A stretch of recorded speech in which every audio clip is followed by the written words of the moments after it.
Okay, well, I had the pleasure of going to a wedding on Sunday, and it was one of my daughter's friends, by default, our friend, and it was very interesting because the pastor got up, and the first thing he said is, "A home's being created today." A home's being created. And they're a young couple, just starting out, tight with money, tight with living, young, just beginning. Like a home. And he was talking about a home being of the feeling of togetherness, of the human quality of it.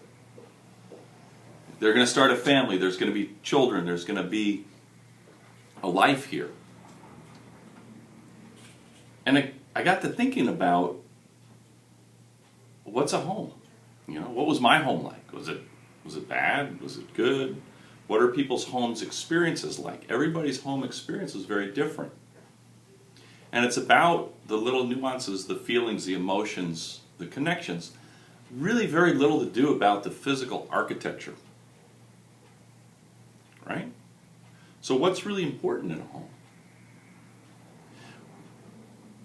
He went on to talk about marriage, and I thought it was a very insightful thing. He said marriage is like a workshop.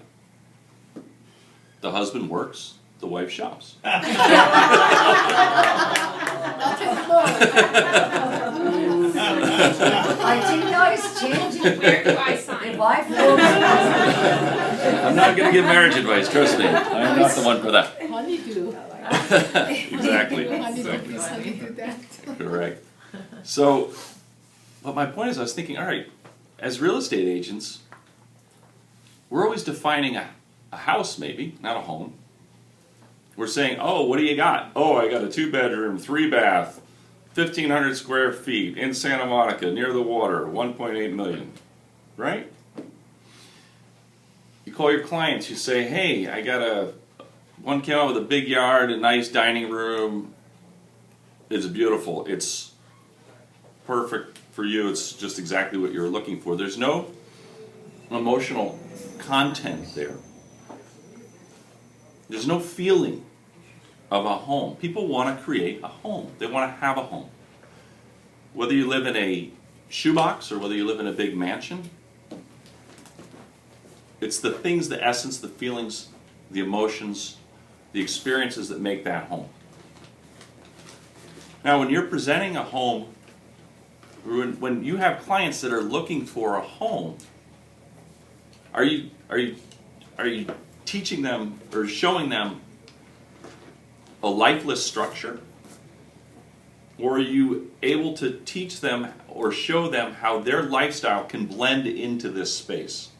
How they can migrate their space, their family, their pets, their everything that they have, their old lazy chair, whatever it may be, and migrate it to fit in this space. Do you know your clients well enough to know the intimate details about what's important to them, about what makes their life tick? Do they love to cook? Do they hate to cook? Is it a valuable, a precious moment where their children come down and sit at a snack bar, and dad's around in the mornings but not later because he has to work, and that's his special time to cook breakfast for the kids before they go off, and a snack bar is essential, or a breakfast nook? Well, when you go into the house, you're like, hey, it's got a breakfast nook. Or you say, hey, this is a place where your husband can cook breakfast for your kids. Right? That's more of an attachment. That's more of a feeling about connecting with people. People don't care. I'm going to show you just a quick video. It's a little funny, but it's these guys that work with this other guy. It's NCSI, and they want to come and find out what his home's like. Right? They're not going in there saying, hey, let's see how many bedrooms he has. What square footage does he have? No. They want to find out about him, what he has. He has a record collection. He's a writer. He's into video games. He has a girlfriend. He has all these things. They don't care what his space was. You have a very disturbed look on your face. Me? Yeah. Wondering who's on the other line of the phone. Right? Strike Force leader. Let's get into the show. Nice. I'm sorry to cut you. Yeah. Okay. It's a whole nother topic. Is having your family around just enough to make it home for you? This is from Home Wiki. They have a few things. Is the ability to make meals and food critical for your people to make feeling sense of home? Is a home a place you go for reassurance, rest, comfort? What is it? What is a home? A home is where the heart is, they say, right? What's the heart? What heart are you bringing to your clients?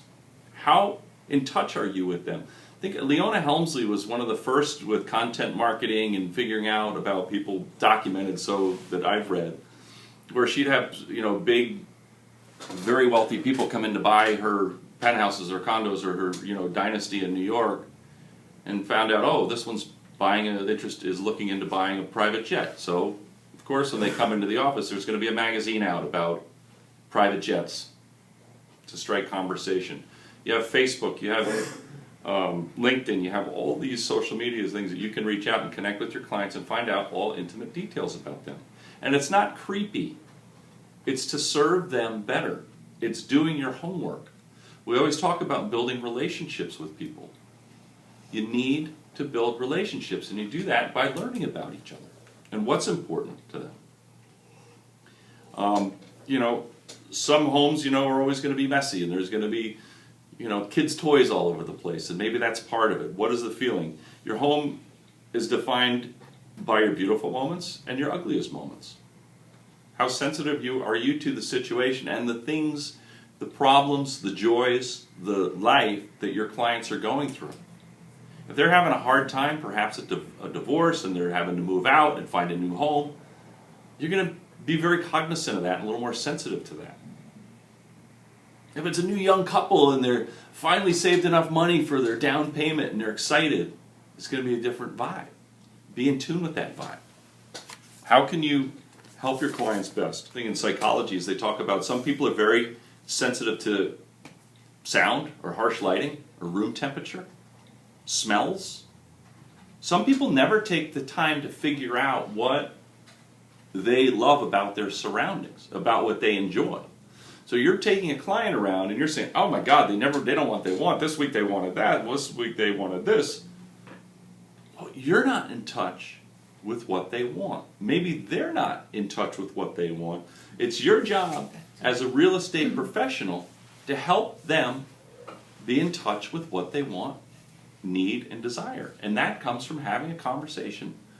And not just about, hey, I heard the Rams played Thursday night or Saturday night.